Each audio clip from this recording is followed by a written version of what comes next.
Welcome back, Couchies. We are on day 7 of the Scandoval, and it's hard to believe it's only been 7 days because it feels like it's been a million. I am exhausted.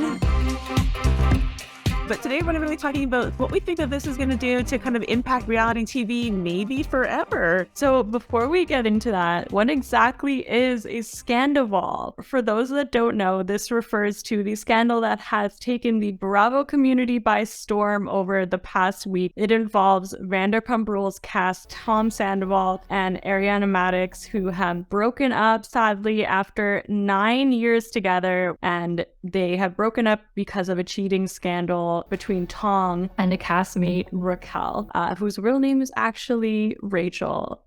And this is not like a one-time thing. This has been happening, it seems, 6 to 8 months, possibly even longer. Maybe longer, depending on who you ask, at least. Yeah, to be determined. Yeah. And it's so crazy that they're actually picking back up. Production is having them film again. They're gonna add all this into the end of this season, which is currently playing out right now. Is that a good recap? That's an amazing recap that definitely encapsulates everything that I think has happened so far. And yeah, you're, as you say, like, it's gonna just really like be a bit of a game changer for this season. We're like very excited that we're gonna get to see a lot of this like play out live in a couple of weeks. Like, it seems like it's pretty wild. It's crazy. But yeah, so Carrie, you were saying that you had been listening to a lot of podcasts, right, recently about like I guess like Stassi's podcast and Sheena's podcast, because everybody has a podcast these days.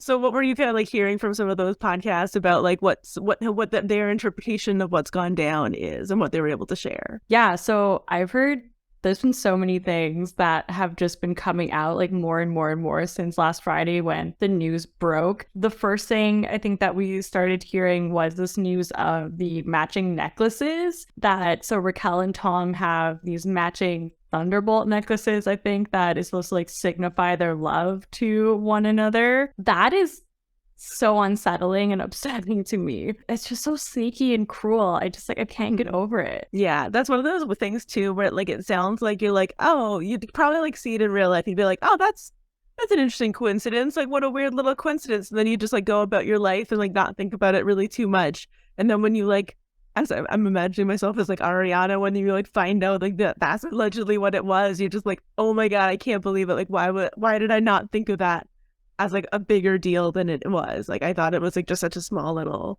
like random coincidence. Like, it just feels so evil because there's so many, like, of course everyone in the internet now is like kind of banding together, becoming the detectives that we all are, and showing times where like Raquel is wearing this necklace like in pictures with Ariana, or Tom Sandoval was even wearing it in like the pictures for VPR, like the promo pics. It's just like, that is next level deception. Like, I just don't understand. And I don't understand like how they saw this playing out. And like, I know, were they gonna like big reveal it when they like showed their relationship at a reunion or something? Like, just it's just like, why? Yeah, that's just it. Like, I feel like even if this hadn't played out the way that it did, and like, because a lot of people are theorizing that what was going to happen was that like the season was going to end, they were going to at least get through this season, they were going to let the reunion happen, and then in the off season, that's when he would break up with Ariana. He would Tom Sandoval would break up with Ariana. Tom would then like a few months later like announce that he's with Raquel, and then that's when the internet sleuths would have like gone back and like seen all these like photos, and they would have like found all these different things to be able to be like, oh, were they actually together like months and months and months ago? Like, it would have been that, but then it would have also been like, oh, these people are conspiracy theorists, they're crazy, they're just like looking for clues that aren't there. But because it all unfolded in the way that it did, it's actually like playing out so differently and making it all look so much worse. Yeah, it's pretty bad. So this necklace one came specifically, I think, from Reddit, from supposedly one of Raquel/Rachel's friends, who said like, these are some of the things that I know about this relationship. So Mhm. that one is wild. Imagine they wear it to the reunion. Oh my God. Well, I just don't even know what the reunion's gonna be like because like I just don't know who's showing up to this reunion at this point, right? Like, Well, the logistics of the reunion is also called into question because of another kind of conspiracy theory at this point, which is that Sheena punched Raquel in the face. yeah. That's a pretty deep cut. I'm thinking. How are you? Do you feel like she actually punched Raquel in the face? Well, yeah, from the get-go, I definitely didn't think that had happened. I just can't see Sheena doing that. Like, I do believe that she took her phone and threw it into the gutter, but it's funny because like they have been surfacing. Did you see they had like the restraining order from Raquel. Yes. So you actually saw pictures of what she had allegedly put in this restraining order. But then Sheena's camp and I think like lawyers have come out and said like that's totally fabricated. It's not true, which is why we're deeming this one still a conspiracy. Yeah. Yeah, I think the whole Sheena punching Raquel in the face thing is a very convenient mistruth to be able to potentially get yourself out of going to the reunion in one way, shape, or another. I think I've heard a couple different theories about like what might the configuration of the reunion might look like. I think there's a chance that Sheena might not attend. I think there's a chance that Raquel doesn't want to attend. I think that makes a lot of sense. But one theory that I heard was that maybe what they would do is that they would have them attend at like different times. So they do like one taping, but have like Raquel kind of come for the first part or have Sheena come for the first part and then have them like switch off so they're never on the same premises at the same time. And I think if Raquel wants to keep her job for next season, then she has probably you gotta show up to the reunion, unfortunately. Restraining order or not, right? So that's it's wild. Well, then there's also the pictures too, right? That like they actually showed the picture. But then some people are saying those pictures are actually from before Watch What Happens Live, and not and this allegedly happened after Watch What Happens Live. So I don't know, like if she's making that up, she's really just digging herself out of a hole that she already cannot come out of. I know, especially to like fabricate evidence that you then like give to like the police and you then like waste time with like a court like to do that. Like that's really not a good look. And unfortunately, the way that Sheena's lawyers have kind of gone after Raquel or Rachel is that they are like saying that like basically like Raquel is now known to be like a cheat and a liar.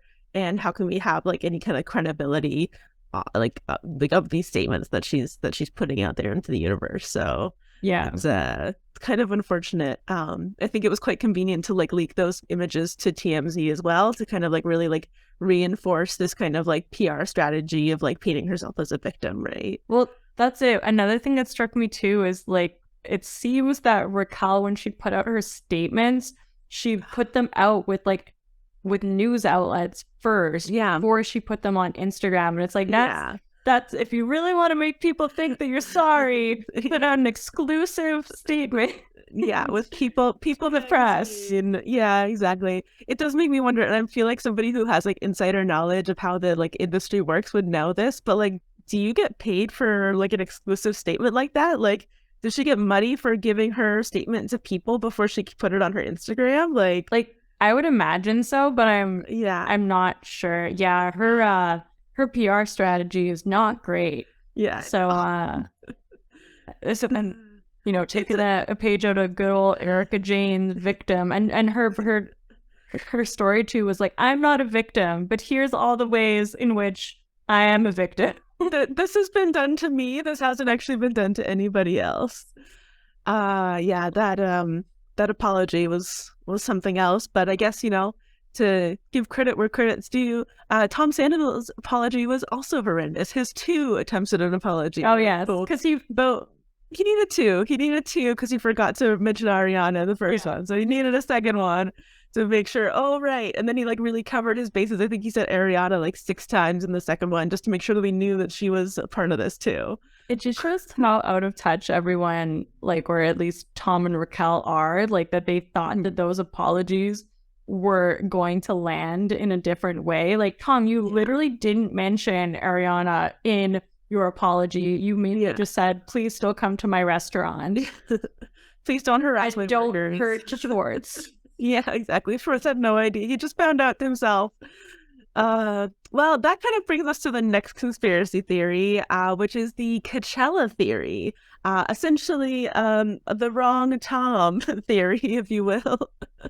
And so this theory is that basically, the story of Raquel and Tom Schwartz making out at Coachella, which kind of like started this whole like rumor mill of like her making out with Tom Schwartz that we're now seeing play out on season 10 of Vanderpump Rules, was actually just a bit of like broken telephone, and yeah, exactly, in which she actually made out with Tom Sandoval at Coachella, but somebody just said, "Oh, I saw her making out with Tom," and then people just kind of assumed like, "Oh, it must be Tom Schwartz. That is the Tom that she was making out with because that's the single Tom." Right. And Tom Schwartz was not attending Coachella, but unfortunately, Tom Sandoval was attending Coachella, and unfortunately, Ariana was also attending Coachella. So if that is true, that is very unfortunate because it's just, it takes the timeline back even further than we thought, right? Like, it goes past the 6 to 8 months. It brings us back to like almost like maybe like 10 months, I think, depending on when Coachella was last year. Yeah.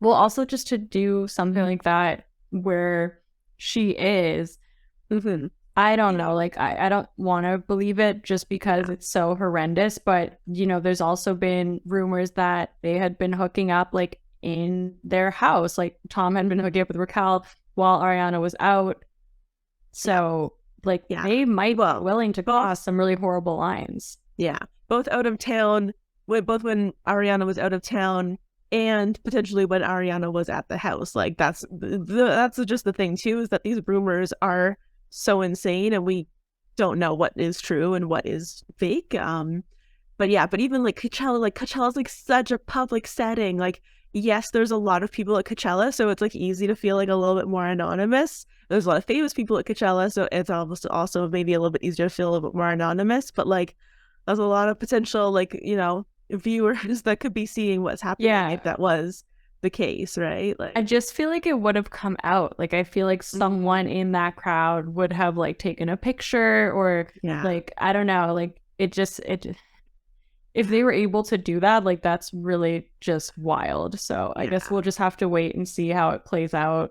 on the season. Hopefully they address all of these things that are floating around. Hopefully. And hopefully they'll Oh, yeah. No, I was going to say, hopefully they don't put her on a Patreon or have to deal with another Patreon subscription.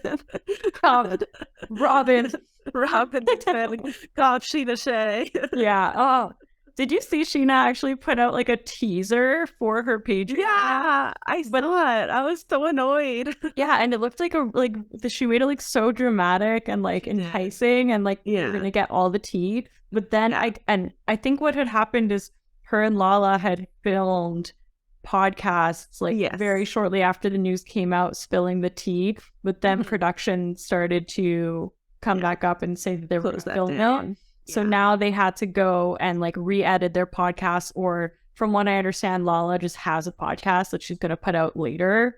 Yeah. Because I can't talk about it. Yeah. Kristen did. So we did get a little bit of things from Kristen she could talk about a little bit later. Kind of following on this Schwartz thing, Coachella is the really big topic, which is Schwartz. How much did he know? And is this whole Schwartz and Raquel a cover-up story? Yeah. I kind of feel like it is. I don't know. Like, it's so hard to say. I feel like these guys have been, like, Jax included, like Jax, Tom, and Tom, I feel like they've been covering up for one another from day one, right? Yeah. Like, they've always known each other's like dirty laundry, and like they've always been covering up for one another. And like Jax always became kind of like a bit of a wild card, especially in like earlier seasons of Vanderpump Rules, when he like decided that he like did want to like every once in a while like disseminate like a little bit of information. Like he leaked the information about Miami Girl. He leaked the information about like Tom Schwartz cheating on Katie. So like there was always like little bits of pieces that like Jax was always like spilling about the Toms. Sure. And like I think the Toms have always been good at covering up one another's indiscretions and not wanting to leak that information because they're buddies, right? Like they're But doing this. you just like, if you actually, so if we think that that's true, like the part that I can understand is it A, that Schwartz is willing to upset Katie, like whom he is in the process of divorcing, for Sandoval. Like, is he willing to die on that hill and blow up his own, like the relationship with Katie, which as of that point, like they were saying they were like winning at it divorcing and they were like having such a good divorce. And it's also like they did actually hook up on camera, so that just like is so weird and fake, and like I don't know, that just feels like that feels like next level being a bro. Like that's blowing up your own life. And also he looks horrible this season. Like Tom Schwartz hasn't had his fall from grace, and is it all a lie? Yeah. And has Tom Sandoval actually I said that weird. Sandoval has Tom Sandoval like actually kind of like orchestrated Tom Schwartz like coming off so like atrociously in season 10 because of the way that Sandoval is actually like pushing Schwartz towards Raquel and to like basically to completely disregard Katie and Katie's feelings and thinking that it's ridiculous that Katie like doesn't want him to hook up with like other people in the friend group. Like maybe Sandoval really is like the master manipulator. He's the number one guy in this group. He isn't. Yeah, I mean, he said it first. Well, Celine Stassi actually said in her podcast that was interesting too, though. She was talking about that people are saying like, is this a cover up? And she's like, Tom Sandoval would never create a story that would make him look bad. Right. Okay. Or sorry, Schwartz, I guess. Tom Schwartz would never create a play onto a story that would make him look bad. Yeah, I think that makes sense. Yeah, and like I know that I said at the beginning of this I could see it being true, but now I'm going to counter that because I'm also like one thing that I think has kind of been leaked is that like a version of the story is that Tom Schwartz, when he found out about this about a month or so ago, that's the version of this story, so that's when he found out. Apparently he was very upset and he was like really frustrated with Sandoval, and he was like, dude, this is gonna like basically blow up in my face, like how could you do that?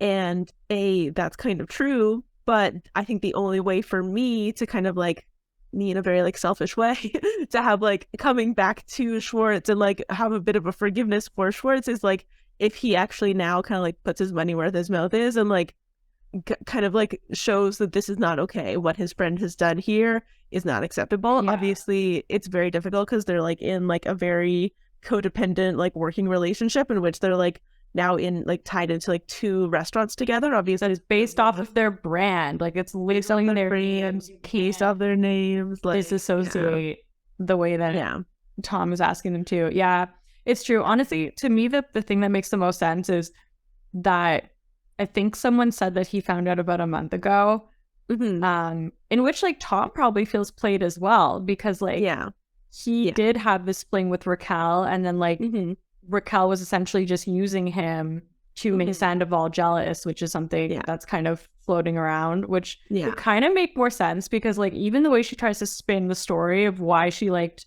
Schwartz was so weird. We even commented on the last episode, like she's just like, oh, he's always happy to see me.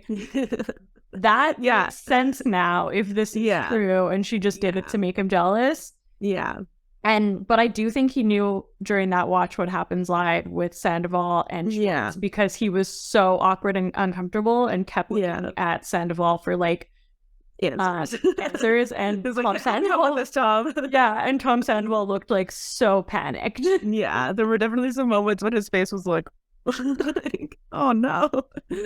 I don't know. I really don't know about Schwartz at this point. And if he did, like if Tom Sandoval kind of like used Tom Schwartz to kind of like cover his tracks, like it's just gonna be such a weird season to kind of like watch for the rest of the rest of this point, right? Like just to see like your friend kind of play you in that way. And like Tom Sandoval has always been the wedge driving an issue in between like Tom Schwartz and Katie. So like, you know, the fact that like their relationship was always difficult, their marriage was always difficult, and now their divorce is always difficult. And if that's like if that really has been like spurred on by kind of like Tom Sandoval kind of like creating these issues and like being a little bit of like a gnat in Tom Schwartz's ear. It's just like, who is this guy? Like, what is he? Is he like a narcissist? Like, what is this that like drives him to be this way? Like, I don't know. That's the thing. Like, if these things are true, then he is so much more horrible than I think anyone could have even given him credit for. And yeah, like that is egotistical behavior. Like, and he obviously has such a high level of ego that he thought he could do all these things and not get caught. Yeah. So, a million. Like, there's such a yeah, it's just wild. It is pretty crazy. Speaking of wild, let's go. Little transition there. So, you know, the last conspiracy theory that we wanted to talk about was this theory from NT Lawyer. So for those of you who don't know, NT Lawyer like runs this blind item website called Crazy Days and Nights. Blind items are basically kind of like tips that get sent in about like celebrities and stuff, kind of like talking about like what celebrities are doing.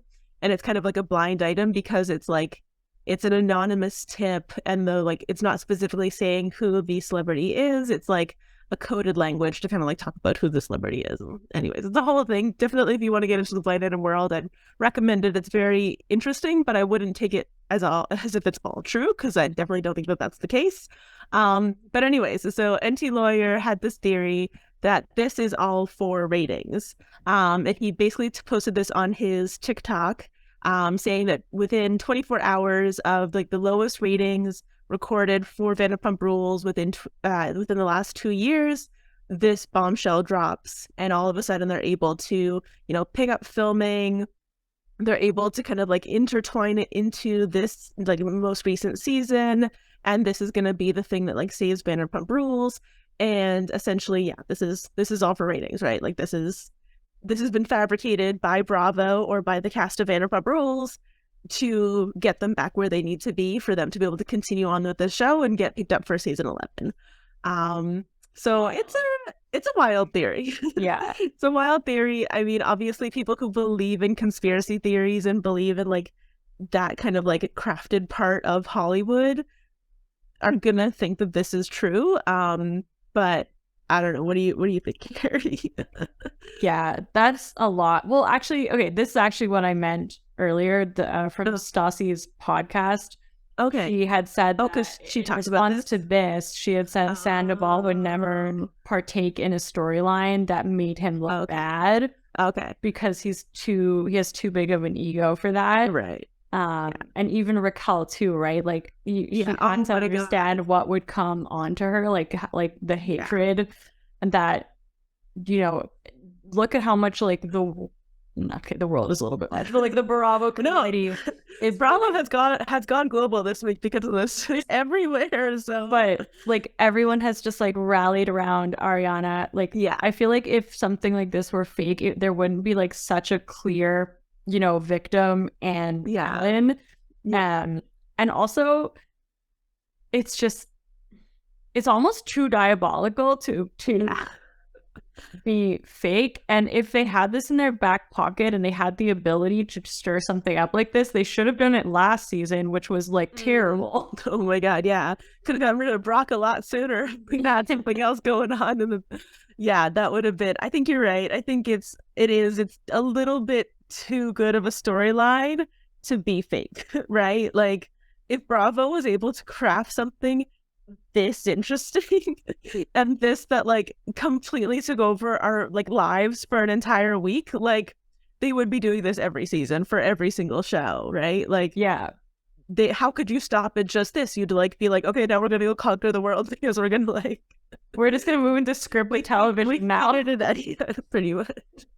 No, I think you're right. I think you're right. But that's definitely, it's one of the theories out there, so I wanted to address it. But it is interesting. I mean, like, it's definitely gonna increase the viewership for sure. But at the end of the day, like, these are, from what I understand, these are real people's lives. I also don't think that the fans could forgive Bravo for that if they did find out that this was fake, because people are so invested. This broke all of our like collective hearts. Like I feel like Yeah. everyone is just like so upset for Ariana. Like we feel, you almost feel like you know them, right? Like we saw this relationship, and especially Ariana of all people, who like is just so beloved and just seems to have done absolutely nothing to but be like the best ride or die girlfriend for Tom through everything. She's not the one that they want to pin this on. No, you're right. And we have actually like really seen, like, obviously we haven't seen everything about their relationship, but we've seen the formation of their relationship like over all these years. Like we've seen them getting together up until now. So it's kind of sad that like we're now going to witness like the end of it, and just, you know, it's so sad. Obviously we're excited as viewers, but we're like, we feel for them as people, because like that's like not an easy thing to have to like go through, and an experience to have in such a public setting. Like, oh my God, it's terrible. I'm like really concerned for Ariana. Like I'm so glad that it seems like everyone is rallying around her and she seems to be going out, and like I love that for her. And honestly, like in a few years, like she'll probably just be living her best life, and maybe this will be a blessing that she was able to get away from this like giant man child. But I can't even imagine the levels of messed up that would do to a person, and like how like to rebuild trust in her next partner. Like, no, I think you're right. I think she's honestly gonna have such a freaking amazing glow up. Like what we've seen like Katie go through, and even Lala go through, like after like leaving their relationships. Like I think we're gonna see that like tenfold for Ariana, because we've always just like, she really has been like playing a little bit second fiddle for Tom, and like now we're gonna get to like see her shine, and like we're so excited to get to see that. So yeah, I want main character Ariana. Every down. Send Ariana and Katie like that. And sure, Lala to Winterhouse. In place of Tom and Tom. Right? Oh my God. Well, it looks like the Southern Hospitality kids are going instead. So. Oh, are they? Who? Yeah. Like all of them. It kind of looks like everybody from Southern Hospitality. That's just like an age discrepancy. Out too. I know. That's super awkward. They're just gonna keep on mashing these shows together until they can kind of like find like a good formula for Winterhouse. They're still struggling with that one a little bit. Oh, I didn't know that. Yeah, interesting. Yeah, no, it looks like it. That's what's happening at least. But anyways, if you are Team Ariana, which you should be, please hit that subscribe button.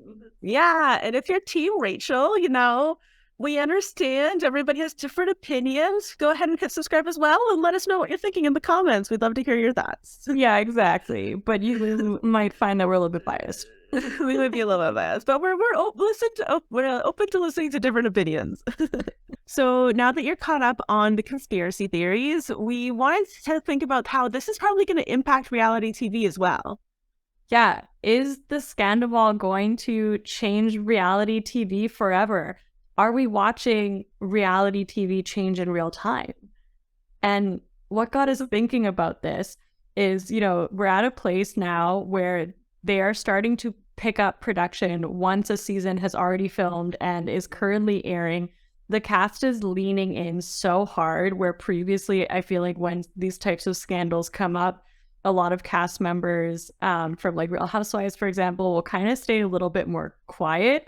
And here we're seeing everyone lean in so hard that they're actually all creating their own podcast episodes to like spill the tea.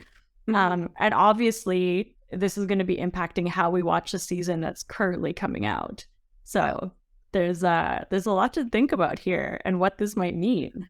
Yeah, I feel like I have so many thoughts about this because in some ways I'm so thankful that this happened with the Vanderpump Rules cast. Mainly just because I feel like the Vanderpump Rules cast, like from the get-go, they were just so all in on this experience, right? They were all in on becoming like trashy reality TV people. Like they had no qualms about kind of like how they needed to act and behave in order for this like to become a hit. Yeah. And they know how to do this, right? Like these are the people best equipped to be able to handle a scandal like this and like be able to then also like fully deliver what the what the audience wants to see. That's so like it totally makes sense that like Lala and James are getting onto social media and being like really messy and that like all of these people are getting onto like podcasts. Like as much as we kind of like, you know, hum and ha about like how kind of like ethical, I guess, is it for them to like be like talking about like their friends breakup like so publicly. At the same time, like this is what feeds the reality TV, right? Like this is what feeds us as audience members. So like they're doing exactly what we want them to do. This is like they're being what we want like most reality TV people to be. They're not being like reserved and quiet and waiting until they can like put something snarky into a confessional like everybody on like I don't know any of the housewives do. Like that's what they do. They just like wait for their like solo filming of their like recap to basically come around. They'd be a little bit messy in that and they think that they've done their job. Yeah. Vanderpump Rules, they go all in. They like freaking just like jump into it like without abandon and they like create this experience for It's us. yeah, it's so true. And I think you've said in the past too, like they've always been so accessible to their fans and to the public, which I think is something that's so cool too. And that's also what makes it feel more real. This all of them leaning in so much and kind of spilling the tea is also what gave this credibility. And I think what made everyone realize like, oh wow, like this is actually real and this is happening. So I think that's really interesting. It's also, you know, you have to wonder what the producers and what the editors are going to take of this experience, because people, I've already heard of people who are like, oh, I haven't watched the season, but I'm going to go back and watch now from the beginning to like see if there's Easter eggs. This is undoubtedly going to lead to an increase in viewership.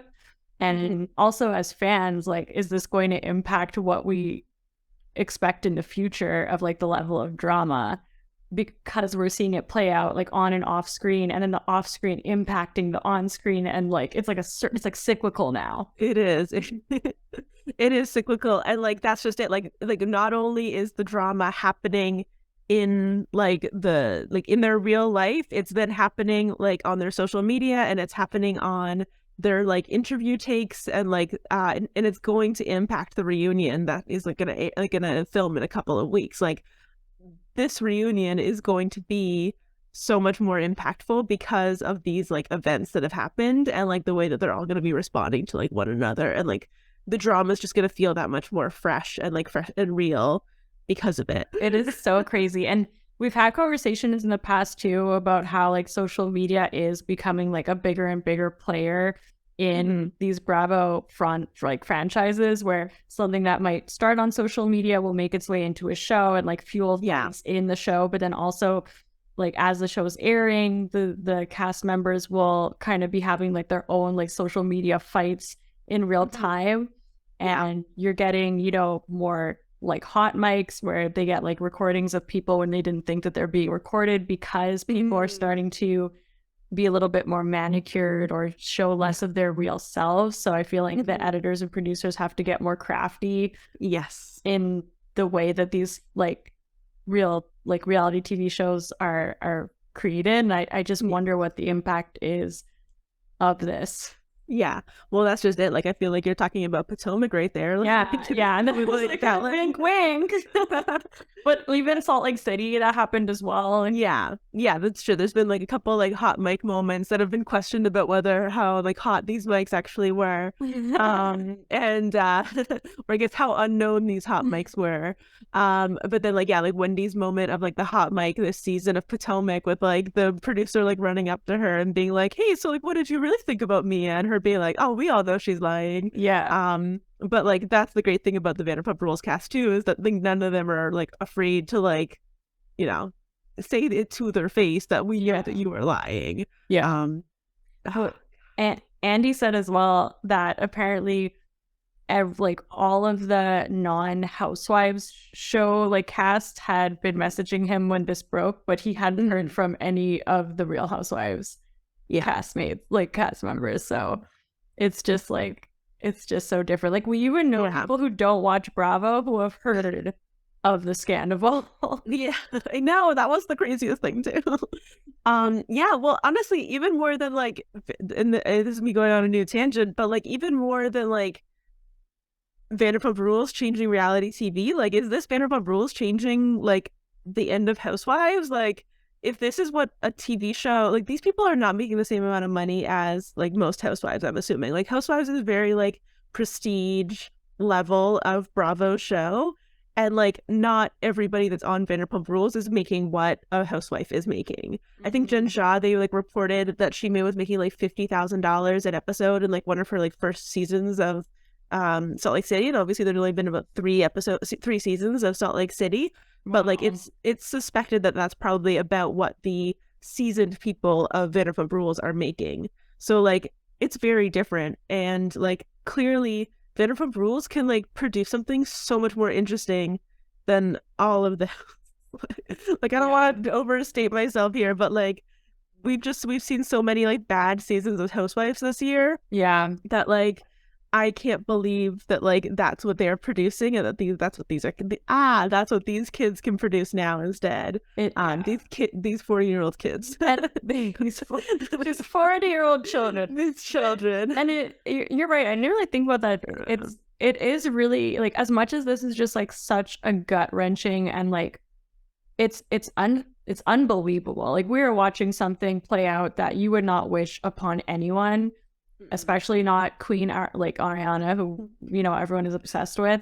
But they have all made themselves so accessible to the public even throughout this, because I feel like they know that we've all seen this play out. I think they also just want to show solidarity to their friend, which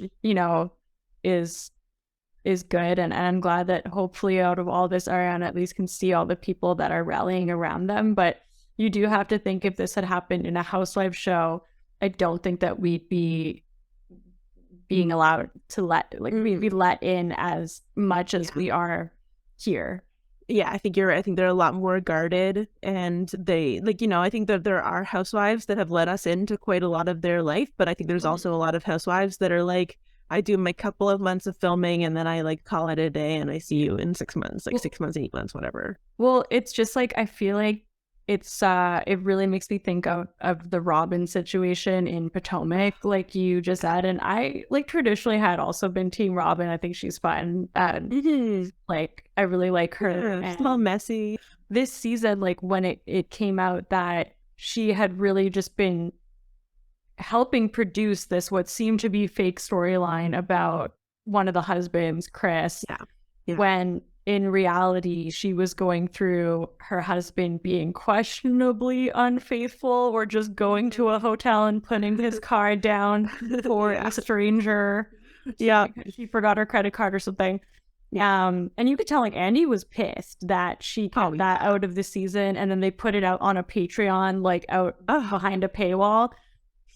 And it's just such a different experience. Obviously, it's not like the level of explosiveness of a story that we're seeing on Vanderpump Rules, but I don't know. You definitely see some parallels there. Definitely. Well, and when that did come out about Robin and Juan, like it felt like the level of like, it felt like it was scandalous. Like it felt like it was big news until we like saw this and we were like, oh wait a minute, this is like just like toppled this. Speaking of, Robin is sleeping real nice right now. Yeah, exactly. No one's even talking about it except for right now. Happy. Yeah, exactly. Well, that's just it. Like I don't even think, like I feel like a lot, because the last 2 episodes of Real Housewives of Potomac's reunion like aired kind of like in the midst of this happening, and I feel like everybody like just like kind of like stopped watching or like stopped caring about like whatever was going to happen with that, because this became like such an insurmountable kind of like scandal in comparison. Like it's literally taken up my entire week. Like I couldn't stop thinking about it. My entire feed was just being flooded from this information. It's just crazy. Like I can't think of a scenario that has happened like this since being a Bravo fan.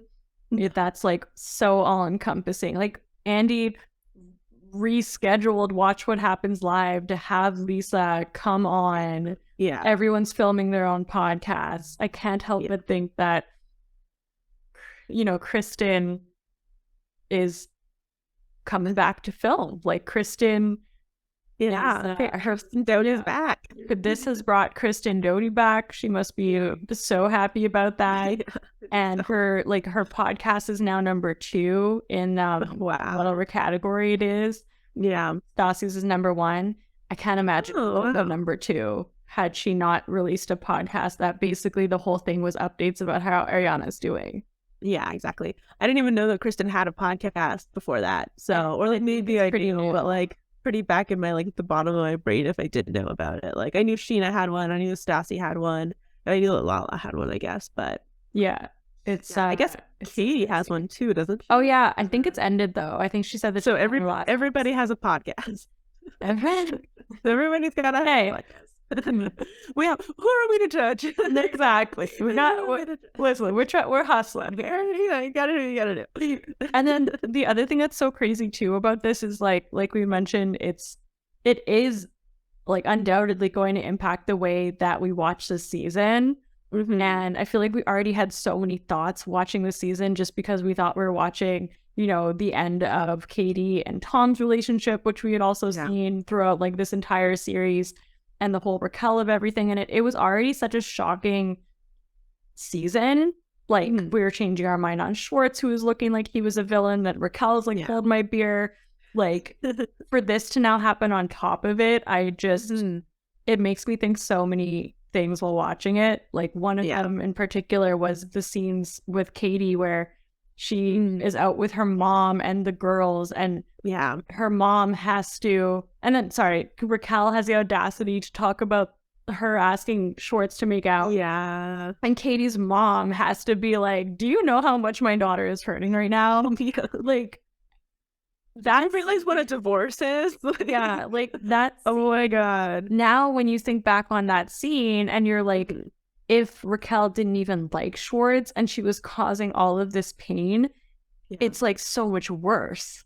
I know. And then like even just the fact that we're like now seeing this like Oliver storyline play out a little bit, and like the kind of like the contention that's gonna happen between Lala and Raquel, because Raquel's like, I'm sorry, Lala's like, I would never trust you around like my man, like if you were like, and she, like, Raquel obviously like has like the retort then of like, well, good thing you don't have a man. But like it's just like, it's feeling so weird that Raquel does kind of like have, anyways, I'm going into a whole other thing, but have this like the feeling of like, I don't need to respect these boundaries, like this is inconsequential. To your point, just kind of like of how this is going to shape reality TV, like I think that one thing that we've been seeing this year is, you know, we started January off only a couple months ago, but like we had the filming of Real Housewives Ultimate Girls Trip 4 happening. We had the drama of that play out with Brandy and Caroline. And then like a month later, like we finally get like the drop for season 3 of Real Housewives Ultimate Girls Trip season 3. Did I say that already twice? So like we like now are like, okay, well now we're invested in, like, we want to see what happened in season 4, but we have to wait and see season 3 first. And like all of the drama that's from season 3 is about like the Potomac drama that happened like last year, the Real House, the Salt Lake City drama that happened like, I don't know, a year and a half ago. It's impossible to say. And like any, like maybe there's like some drama with like, I know the Push is there, Leia's there. There's just like some random other people that are there. There's like, I don't think there's gonna be a drama between Marisol and Alexia. I think they just thought that it'd be fun to be there together. But it's just kind of like maybe Bravo is now realizing because of this that like they need to be a little bit quicker to like to the take, right? Like they need to get us the content faster than like these like weird like long cycles, because like now that we have this happening in real time and they're gonna show us that they can turn this around like pretty quickly, like maybe we need to like see this a little bit faster. We've been seeing that already, right? Like when we were watching Winter House, it felt kind of like, you're right, really anticlimactic, because we already had been hearing like rumors that Danielle and Lindsay like were no longer friends, and Carl and Kyle were having these like split like tensions in their relationships. So like the gaps between the filming were just kind of making the things come out inconsequential almost, because we already saw these things playing out in social media. It's crazy. It's I'm really interested to see like where they go from here. Well, and we'd already seen like all the Summerhouse like reunion drama that like we then were like, okay, well, we've seen the Summerhouse reunion, we know that they don't like each other, because of whatever just happened in a winter house, but now we're seeing winter house and we're like, nothing happened. But nothing happened. Like, you guys are just upset, but like you haven't really given us a reason of why you're upset.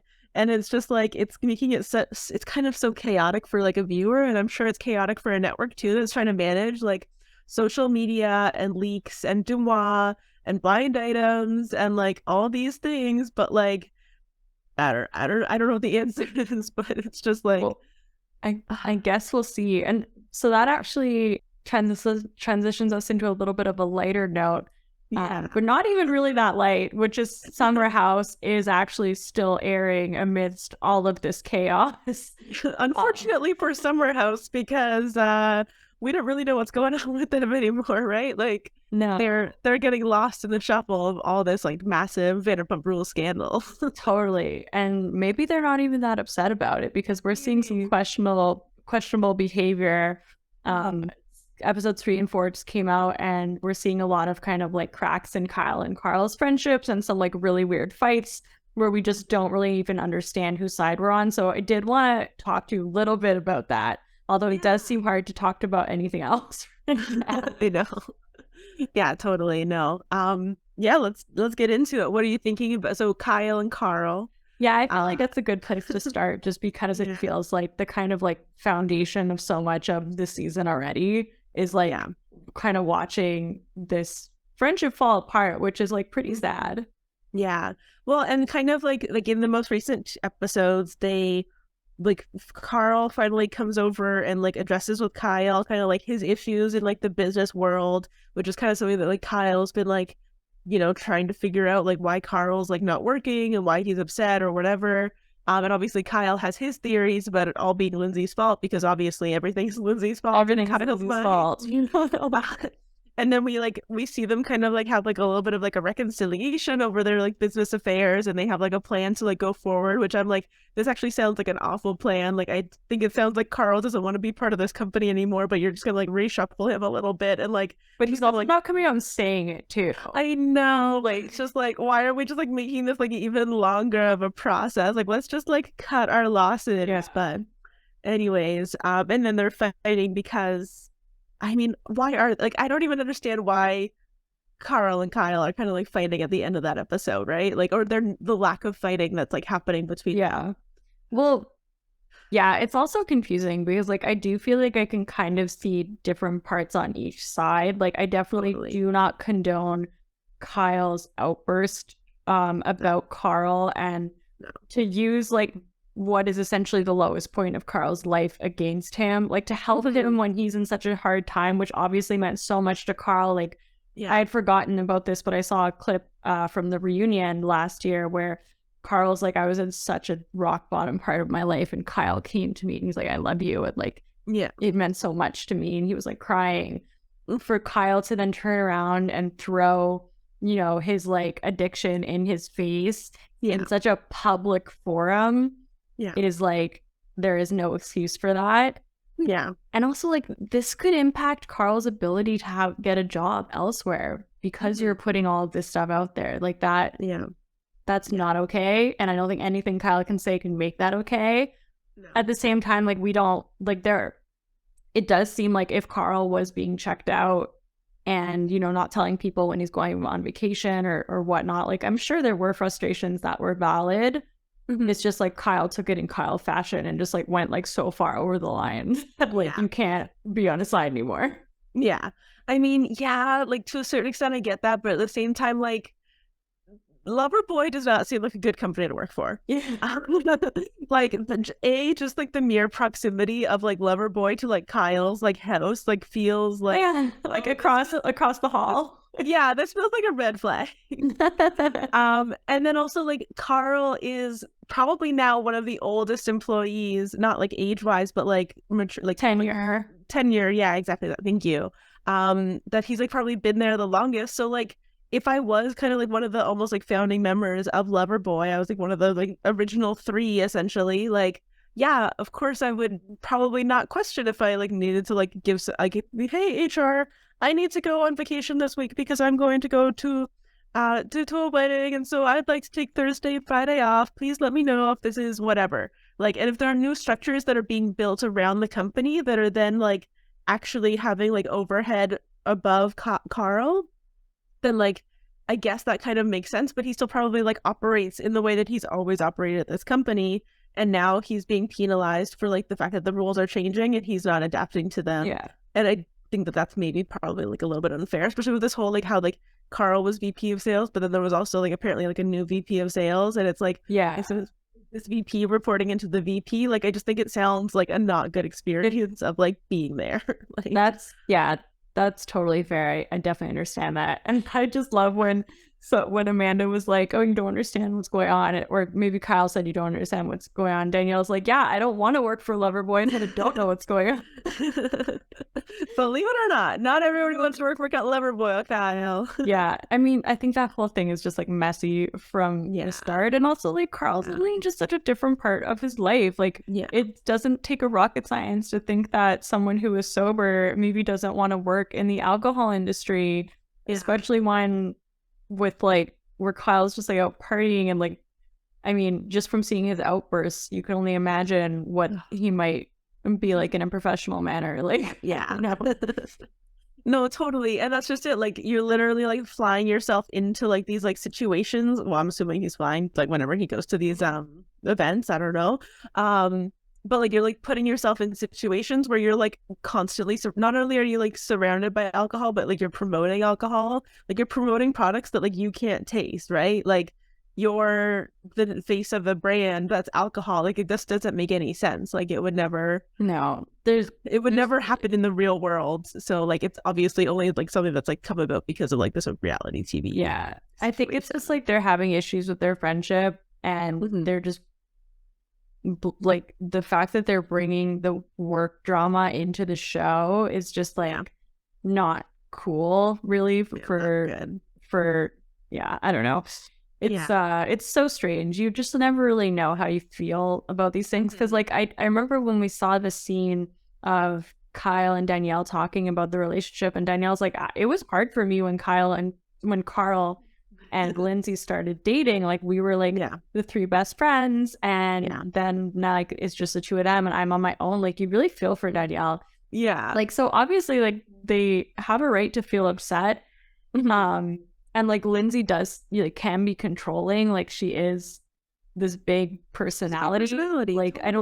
Like, I think he again goes like way too far to like, you can't blame everything on Lindsay. Like, I don't think she's like the mastermind manipulator that everyone thinks that she is. But it's just so different to see like the way that Danielle handles it versus the way that Kyle handles it. Where you actually feel bad for Danielle in this situation.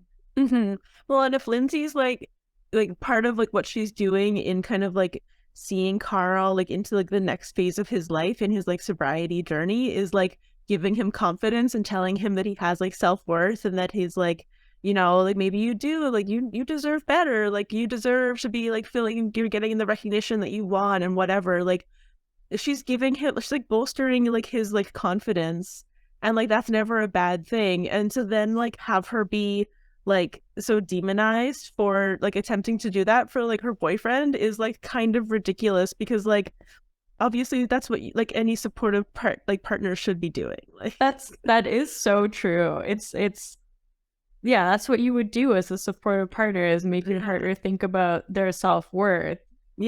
You wouldn't be Kyle, who like yells at Amanda, or used to yell at Amanda like every goddamn chance that he got. Like, he was constantly yelling at her, and they had such a bad relationship. And now I feel like Kyle wants us to think that like he and his marriage with Amanda are like perfect, and like that they have like the best relationship ever. And granted, I'm sure that they have come like a pretty long way, but like we don't have such short memories that we don't forget. We don't remember what we don't. We remember what last summer was like, and how awful last summer was, and how much fighting was happening between Kyle and Amanda last summer, and how like mean Kyle was to Amanda. And so now, like, and I know I'm jumping ahead a little bit, but like to like have Kyle like yelling at the entire house about how nice of a person his wife is just like, wow, that's pretty rich coming from a guy that used to like literally like yell at her constantly and like put her down in front of people and just like cheat on her, like be an absolute like True. terror. Like not that like, people can't change, but like I don't know. I'm kind of over Kyle. Yeah, it's revisionist history. Well, that's Yeah. the funny thing with Summerhouse is you never know how you feel about people. I feel like I like certain people, like I'm on Totally. like, Lindsay one week and then I'm on Team Amanda, and like you just have no idea. Like they really keep you on your toes. Yeah. And that was especially true with this weird fight at the end of the episode. Yeah. Where Danielle had she wanted to have a little like sleepover, I guess, there. Yeah. And Slumber party. little slumber party, and they had like a card game, and then she said like who she trusts the least, and she said Amanda. But even the way she said Amanda was like, she said it like in a funny way. Obviously, like a real like girl talk. Like, it wasn't like, don't trust you. Yeah. And Amanda starts bawling her eyes out. I know. Here's what just happened, and then somehow Lindsay starts yelling because Lindsay's like, it's always my fault, and then like kind of inserts herself there because she just like, it was just like, I was just like, and then Kyle goes off. There's like, totally. What's happening? I know that I feel like that scene like got like so derailed like so quickly. It had been like so fun. They were like laughing at like Lindsay being a terror to break up with. They were like laughing about like I think who like the horniest person was. Like they like went through like all these like different things that was like so fun. And then it was like, oh no, oh god, oh what is happening? Like just so quickly. It's yeah. What were your thoughts on that? I just didn't understand like why Kyle like got to where he was kind of like towards the end. I guess I kind of have to assume that it's like partially like motivated by alcohol because obviously like I think Amanda like mentioned that she was drunk at the time, and so like that's probably why her like feelings about it were like escalated and like really came to the surface a lot faster than it probably would have if she just like heard it. And when you like hear something sober and you hear that like just because of the curveball factor, that's why I'm gonna say Amanda. Like you can kind of be like, oh whoa, what is going on, but you wouldn't necessarily like go instantly to crying. But then like Kyle, like because he's always drunk, he always gets himself to this place where he gets so worked up, and he just like he just like really like takes over the entire space and all of the air in the house so often. I know that's always why I've had like such an issue with Kyle. And like I can recognize that he's like a really good reality TV star, but also like I don't think I'd want to hang out with Kyle. Like he is well, even the fact that like when everyone's like the house this summer is like less party and he's up partying with Sam, like the new 25-year-old. Like he's the only ad who can keep up with the 25-year-old. I think she actually even goes to bed before he does. Like yeah, probably, honestly. And then he goes around and like walks around the house like looking for food. That was one thing. That was actually, so that makes me think about another fight because I wanted to talk to you about the Maya and Sam conversation. I kind of forgot about this, but how did you feel about that? Because I thought that was also a weird fight. Well, I actually did want to talk to you about this because I loved Maya last season. Last season was so team Maya. I thought she was so cool and down to earth. But this season it really seems like she's trying to like maybe fit in with like the Paige, Amanda, Sierra group. I think so. Like her fight with Lindsay was so weird, and so I'll get to the sad. But like first to kind of backtrack, like at first in that situation, I was like, oh yeah, Lindsay's not really being fair. And then when I saw the beach conversation, Maya was so dismissive, rude, just like I didn't understand the like place that she was coming from and the level of aggression that she had towards Lindsay in that moment. And then to go on to the Sam one, it definitely felt really abrupt and kind of mean. Right. But felt so mean. I feel like if you ever start a conversation and say, I want to say this in the nicest way possible, that is like a cue of like, I'm about to say the meanest thing possible to you. Yeah. Like, if you can't find an actual nice way to say something to somebody, then like, you're not about to say it in the nicest way possible. Right. That's it. But then Sam did put on her Instagram, like, Maya's my like number one. And like, if I don't have a problem with her, like, you should be fine. And Yeah. They did Okay, kind of fair, seem to that's good. allude that it was more editing that made it feel so abrupt. Like, Okay, I 'cause it don't felt know. very Yeah, like I don't know if like it actually happened that she literally was just like, "Come with me, you talk too much." yeah. And then But it was that's also it. just like I just didn't understand the timing of like, hey, I need to have this conversation right now before like in between us going out for like having supper and going out to like drink. Like I feel like this is like the perfect opportune time for me to have this conversation with you. So I just want to like steal you quickly to like talk about this. Like I don't understand that. Like wait until the next morning. Like what are you talking about? You could ruin this girl's night. Like what are you doing? And she bounced back so fast. I was like, wow, Really good for did. Sam. Like, good for her, but still, I was just like, I don't know. That made me feel like super weird. And like, it's also just like, it's gotta be so hard to be a newbie in this house. And like, I feel like to a certain extent, Maya must know how hard it is Yeah, to be for like sure. the new She's one in the house. Like, talked about it. she was the only new person from last year that's back this year. Um, and yeah, just to like kind of be like, hey, by the way, you talk way too much and you like really take over like the entire conversation. Meanwhile, Kyle, who is Maya's alleged best friend, like it kind of seems like from this season, is the one that actually takes up all of this space and talks too much and like makes everybody else like a hostage in this house. Um, how do I really feel? So tell us how you really feel about Kyle. I always have so many thoughts about these Bravo men. That's true. They are a lot. Yeah, they are a lot. They are a lot. And yeah, I don't know. But anyways, those were just, I just wanted to get what you kind of were thinking about, like that whole situation, Yeah. just because I thought that that was like so strange. I totally felt the same. And like, do we want to do a really quick lightning round on the newbies thus far? Let's do it. Yeah, I think that'll be fun. So let's start with Sam on that topic. Yeah, I love her. I think she just got so much energy. Like I think it's super interesting that she's like this like deep kind of raspy voice almost. Like I just like love her personality. I think she brings a lot of like interesting like parts to the show, and I'm really excited. I hope she like gets to stick around for next season too. Yeah, I like her. Like she seems like light and bubbly and fun, and I feel like a nice balance. I feel like they really are trying to make it seem like she's super ditzy and just like talks so much with all the edit messages. Yeah, very a la Dorit. Yeah, but she even brought that back to like kind of make us feel like really empathetic towards her and calling her mom, be like, you know, like everyone always says that I'm too much, and like that made us feel for her. Yeah. What about Gabby? I love her. Yes, check. Check. Yeah, I think she's amazing. I think she's like a fun energy to the house as well. Like she does seem like a little bit more laid back, but I really like how she like is kind of like going around to like different parts of the group and really like kind of interrogating them like, okay, so like what's this, what is this, why is this going on, what's this like kind of getting the full story and getting the full scope and not just like instantly aligning herself with like one group or the other. Yeah. One thing that I did really like about Gabby is that when you find out that her ex-boyfriend had actually been cheating on her with Danielle, she immediately was like, I'm not mad at Danielle. Like all of my anger is directed towards this guy. And I was like, oh my God, finally, like these women are coming together and they're dancing around each other. And I thought that was so cool.